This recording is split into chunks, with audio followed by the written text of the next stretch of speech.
Canada में हिंदुओं के मंदिर पर हमला हुआ, तो क्या इस हमले को मंदिर पर हमला माना जाए या वह दर्शन करने वाले श्रद्धालुओं पर हमला माना जाए, या फिर इस हमले को भारत सरकार के खिलाफ एक साजिश मानी जाए जो कनाडा के द्वारा की गई। नमस्कार, मैं आपके साथ के राणा, इंडिया 27 देख रहे हैं आप। एक एक करके इस पूरी खबर की परत खोलकर आपके सामने रखेंगे कि आखिर कनाडा में हुए इस हिंदू मंदिरों पर हमले के पीछे के मायने क्या हैं।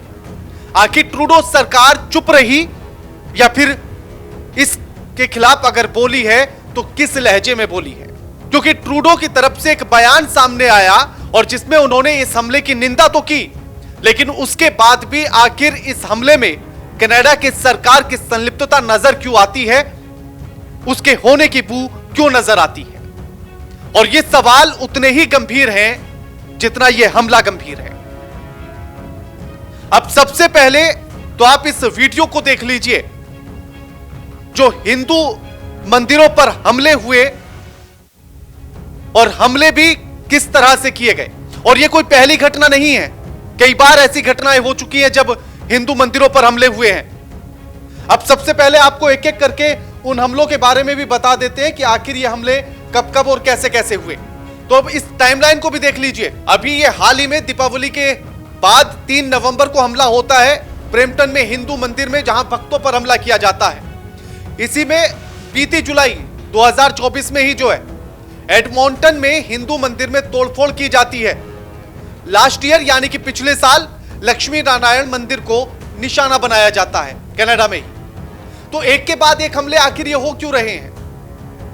और इसके बाद हिंदू सभा मंदिर में एकत्रित हो जाते हैं हिंदू, और जहां नारा लगाया जाता है बटोगे तो कटोगे। अब पहले इस बयान को भी सुन लीजिए आप। बटोगे तो कटोगे, ये हमला पूरे वर्ष में दुनिया में जितने हिंदू हैं सबके ऊपर है। तरफ तो हिंदुओं ने नारा दिया कि बटोगे तो कटोगे, लेकिन साथ ही एक और सबसे बड़ी बात वहां के हिंदुओं ने कही और जो सबको सुननी चाहिए। उन्होंने कहा कि कनाडा में हमारी जान है और हिंदुस्तान में हमारी जान बसती है। हिंदू कनाडाई और कनाडा के प्रति वफादार हैं। सोचिएगा कि जिन हिंदुओं पर वहां अत्याचार हो रहा है और सरकार उनके साथ नहीं है, फिर भी वो एक के बाद एक वहां वफादारी की बात कर रहे हैं, क्योंकि हिंदू धोखा नहीं देता, क्योंकि हिंदू वफादारी जानता है,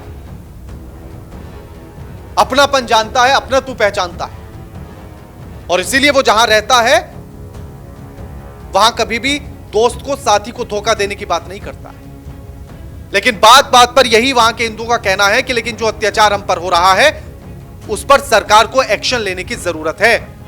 और जब यह हमला हिंदू मंदिरों पर हुआ तो उस समय पर उत्तरी अमेरिका का हिंदू गठबंधन जो है कोहना, उसने भी प्रतिक्रिया दी और उसने कहा कि कनाडा की सरकार को देखना चाहिए कि क्यों हिंदुओं पर अत्याचार हो रहे हैं। इसको लेकर उसने सरकार को आह्वान भी किया कि जल्द से जल्द इस पर कार्रवाई हो। तब जाकर ट्रूडो ने ये एक्स पर पोस्ट किया है। यानी कि जिस बयान का जिक्र उत्तर प्रदेश में योगी आदित्यनाथ ने किया और उसके बाद देश में तमाम बीजेपी के नेताओं ने जिस नारे को बोला है, उसी नारे का जिक्र कहें या उसी नारे के साथ ऐलान कनाडा में भारतीय हिंदू कर रहे हैं। और वो यही कहकर एकत्रित कर रहे हैं सभी हिंदुओं को कि बटोगे तो कटोगे। अब इसके बाद सबसे पहले तो प्रधानमंत्री नरेंद्र मोदी की प्रतिक्रिया सामने आ जाती है जब यह हमला होता है उसके बाद। और प्रधानमंत्री नरेंद्र मोदी इस हमले पर क्या कुछ कहते हैं और ट्रूडो सरकार को किस तरह से जवाब देते हैं, तो उनकी इस एक्स पोस्ट के बाद आप इस बात को समझ सकते हैं। तो प्रधानमंत्री नरेंद्र मोदी कहते हैं कि मैं कनाडा में एक हिंदू मंदिर पर जानबूझकर किए गए हमले की कड़ी निंदा करता हूं। हमारे राजनयिकों को डराने धमकाने की कायरपूर्ण कोशिशें भी उतनी ही भयावह हैं। हिंसा के ऐसे कृत्य कभी भी भारत के संकल्प को कमजोर नहीं करेंगे। हम कनाडा सरकार से न्याय सुनिश्चित करने और कानून के शासन को बनाए रखने की उम्मीद करते हैं, यह प्रधानमंत्री नरेंद्र मोदी ने कहा। उसके बाद विदेश मंत्रालय की तरफ से भी इसी तरह से कड़ी प्रतिक्रिया दी गई। और उन्होंने भी यही कहा। लेकिन इसके बाद ट्रूडो का बयान आता है, जब वो अपने ट्विटर पर 2 पोस्ट लिखते हैं और वो कहते हैं कि ब्रैम्पटन में हिंदू सभा मंदिर में आज हुई हिंसा अस्वीकार्य है। हर कनाडाई को अपने धर्म का स्वतंत्र और सुरक्षित तरीके से पालन करने का अधिकार है। समुदाय की सुरक्षा और इस घटना की जांच के लिए त्वरित प्रतिक्रिया देने के लिए पील क्षेत्रीय पुलिस को धन्यवाद। एक और वो लिखते हैं कि ब्रैम्पटन में हिंदू सभा मंदिर में आज की गई हिंसक हरकतें अस्वीकार्य हैं। प्रत्येक कनाडाई को अपने विश्वास का स्वतंत्र रूप से और सुरक्षित रूप से पालन करने का अधिकार है। समुदाय की सुरक्षा और घटना की जांच के लिए त्वरित प्रतिक्रिया देने के लिए पील पुलिस को धन्यवाद है। 4 नवंबर को ही दोनों एक जैसे ही ट्वीट है और 2 ट्वीट ट्रूडो करते हैं। अब ये तो जब भारत सरकार के द्वारा प्रतिक्रिया दी जाती है तो उसके बाद दबाव में ये ट्वीट ट्रूडो करते हैं।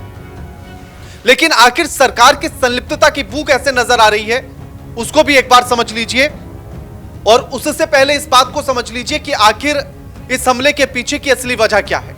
इस हमले की असली वजह यह है कि ब्रैम्पटन और सर्री के मंदिर के बाहर ऐसी हरकतें आखिर हुई क्यों हैं और मंदिर पर यह हमला किस तरह से देखा जाए। इसी को लेकर जो बात निकलकर सामने आती है वो यह है कि यह जो हमला हुआ, इस हमले को लेकर खालसा दीवान गुरुद्वारा मैनेजमेंट को पहले से खबर थी कि प्रो खालिस्तानी इस तरह के हमले कर सकते हैं, इस तरह की हिंसक झड़पें हो सकती हैं, और जिसके बाद वो कनाडा की कोर्ट का रुख कर लेते हैं और वहां जाकर विरोध प्रदर्शन पर रोक लगाने की अपील की जाती है। अब हुआ असल में यह था कि भारत सरकार से जो है पेंशन मिलती है और उसके लिए काउंसिल किया जाता है बार बार हर साल, यानी कि नवंबर के महीने में। और जो पेंशन पर कनाडा में भारत के लोग रहते हैं, चाहे वो 1-2 पीढ़ी से ही क्यों ना रह रहे हो, उनको पेंशन भारत सरकार देती है और उन्हीं के लिए ये कैंप लगाया जाता है और जिसमें कोई भी समस्या आती है तो उसका निपटारा किया जाता है इस कैंप के द्वारा। और इसी को लेकर इन मंदिरों में भी भीड़ जमा हुई थी। जब कोर्ट पहुंचता है खालसा दीवान तो कोर्ट इस पर रोक लगाने के लिए त्वरित ऑर्डर दे देती है और 60 मीटर के दायरे में ऐसी कोई भी एक्टिविटी नहीं होनी चाहिए। लेकिन सर्री और ब्रैम्पटन में मंदिर के पास ऐसा कोई ऑर्डर नहीं था, इसलिए प्रो खालिस्तानी एलिमेंट्स को जब इन दोनों मंदिरों में काउंसलर सर्विस कैंप का पता लगा तो विरोध करने के लिए वो मंदिर में पहुंच गए और यहीं से हंगामे की शुरुआत हो जाती है। अब सवाल यह है कि आखिर विरोध करने की जरूरत ही क्यों पड़ी। विरोध करने की जरूरत इसलिए पड़ी क्योंकि उन्हें एक मौका चाहिए था और वो मौका मिल गया। उसके बाद भी ट्रूडो सरकार आखिर चुप क्यों रही? क्योंकि ट्विटर पर कुछ लिख देने से बात पूरी नहीं हो जाती है, या जुबान से कुछ कह देने से बात पूरी नहीं हो जाती है। जो बात आप जुबान से कह रहे हैं उसका असर एक्शन में भी नजर आना चाहिए, और अगर एक्शन नजर आता है तभी इस बात को सच माना जा सकता है। इसी के लिए आप एक तस्वीरें देखिएगा, किस तरह से खालिस्तानी झंडे लेकर, पीले झंडे लेकर एक भीड़ पहुंचती है मंदिरों में और किस तरह से हिंदुओं के साथ मारपीट की जाती है उन्हीं झंडों के डंडों से। और जब इसके रिप्लाई में हिंदू विरोध करते हैं तो उन्हीं हिंदू समर्थकों को कनाडा की पुलिस दबा लेती है, उनको पकड़ लेती है। और यह तस्वीर देखिएगा कि किस तरह से 3-4 पुलिस वालों ने एक शख्स को जमीन पर लिटा रखा है और उसको दबा रखा है, हिंदू समर्थक बताया जा रहा है। और पुलिस उन जो खालिस्तानी हैं उनको पकड़ने की कोशिश नहीं कर रही है, बल्कि जो हिंदू समर्थित हैं उनको पकड़ रही है। और ऐसे में 3 से 4 लोग गिरफ्तार भी कर लिए हैं। अगर यह निंदनीय है तो फिर जिन खालिस्तानियों ने इस तरह से आकर हमला किया उनको गिरफ्तार क्यों नहीं किया गया?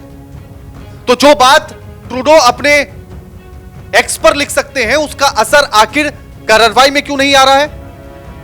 और इसी बीच एक और खबर आती है कि कनाडा की एक पुलिस का ऑफिसर भी इस प्रो खालिस्तानी जो ये प्रदर्शन था, जो बवाल हुआ, इसमें शामिल था खालिस्तानियों के साथ, जो नारेबाजी करते हुए भी नजर आया। तो आखिर ये क्यों उनके साथ था? इस पर फिलहाल तो वैसे जो है कार्रवाई कर दी गई है, लेकिन सवाल सिर्फ कार्रवाई करने से बात खत्म नहीं हो सकती है। ओटावा से ब्रेटू के अनुसार जो वहां का प्रेस है उसने ये लिखा है कि हिंदू सभा मंदिर के समक्ष खालिस्तानी समर्थकों के विरोध प्रदर्शन में भाग लेने पर एक पुलिस अधिकारी को निलंबित कर दिया गया। अधिकारी रिचर्ड चिन ने कहा कि पुलिस इंटरनेट मीडिया पर प्रसारित उस वीडियो से अवगत है जिसमें कनाडा पुलिस का एक अधिकारी हाथ में खालिस्तान का झंडा थामे प्रदर्शन में भाग ले रहा है। वैसे यह पुलिस अधिकारी उस वक्त ड्यूटी पर नहीं था। इस अधिकारी को निलंबित कर दिया गया है। इस संबंध में जांच चल रही है। चलिए, अधिकारी आपने निलंबित कर दिया, लेकिन उस प्रदर्शन को रोकने के लिए आपने क्या किया? सवाल यह भी कि आखिर बाकी आपने कितने इन प्रदर्शन करने वाले, हिंदुओं पर हमला करने वाले आरोपियों को पकड़ा है? इसकी असली वजह सिर्फ इतनी सी है कि ट्रूडो अपनी सरकार की जो कुर्सी है उसको बचाना चाहते हैं। 2025 में वहां चुनाव होने हैं और अपने 10 साल का कार्यकाल वो पूरा करना चाहते हैं। और उसका सबसे बड़ा कारण यह है कि जगमीत सिंह की पार्टी न्यू डेमोक्रेटिक यानी कि एनडीपी, जिसके पास 25 सीटें हैं, अगर कुल बात की जाए तो कनाडा में 338 सीटें हैं और जिनमें से 153 सीटें ट्रूडो की पार्टी के पास है, जो कि बहुमत से पीछे है। और बहुमत में आने के लिए उसे एनडीपी का सहारा चाहिए और जो कि उसने बाहर से समर्थन दिया है। 25 सीटें हैं जगमीत सिंह की पार्टी एनडीपी के पास और जगमीत सिंह खालिस्तानी समर्थक है और इसका समर्थन चाहती है और इसीलिए बार बार आंख दिखाता है जगमीत सिंह ट्रूडो को। और ट्रूडो चुपचाप उसकी आंखों को सहन करते हैं क्योंकि उन्हें अपनी कुर्सी बचानी है। 1 साल जैसे ना तैसे करके ये काटना, 1 साल से भी कम का समय बचा है वैसे तो। और इसीलिए उसके पास यानी कि जगमीत सिंह के पास इससे बेहतर समय नहीं है और उसी समय को वो भुना रहा है। कनाडा में भारतीयों को भारतीयों से लड़वाकर राज करना चाहता है, लेकिन ना तो ट्रूडो इस पर कुछ एक्शन लेने के लिए तैयार है। सिर्फ ट्वीट कर देने से ही वो बात को चाहते हैं कि पूरी हो गई है, खत्म हो गई है, इतने से ही काम चल जाएगा, लेकिन इतने से चलेगा नहीं। और इसीलिए जब हिंदू महासभा मंदिर के सामने 1000 से ज्यादा लोग इकट्ठा होते हैं हिंदू और वहां नारा लगता है बटोगे तो कटोगे, तो कनाडा की सरकार के हाथ पैर फूलने लगते हैं। और जो वहां का सर्वे है वो ये बता रहा है कि इस हमले के बाद तो और स्थिति खराब हो गई है। खराब उससे पहले से थी और उससे पहले से खराब इसलिए थी कि ट्रूडो की सरकार को सीटें मिलती हुई नजर नहीं आ रही हैं। 2025 के चुनाव में चुनाव हारते हुए नजर आ रहे हैं, चाहे वो किसी के भी साथ गठबंधन करके चुनाव क्यों ना लड़ ले। अब वो सिर्फ 2025 तक बने रहने के लिए ही मुंह पर उंगली लगाकर बैठे हुए नजर आ रहे हैं। और इसी को लेकर भारत ने जो कड़ा रुख अपनाया है उसी का यह असर है कि उन्होंने ट्वीट तो कम से कम कर दिया, लेकिन एक्शन कब करेंगे और कनाडा में जो ये स्थिति है हिंदुओं पर अत्याचार की, ये कब रुकेगी, ये सवाल सबसे बड़ा है। आप कमेंट करके हमें जरूर बताइएगा कि आखिर कनाडा में होने वाली ये स्थिति और खालिस्तानियों को समर्थन देने वाली कनाडा की सरकार को लेकर आप क्या सोचते हैं। हमें कमेंट करके जरूर बताइएगा। वीडियो को शेयर कीजिएगा, लाइक कीजिएगा, चैनल को सब्सक्राइब कीजिएगा। नमस्कार।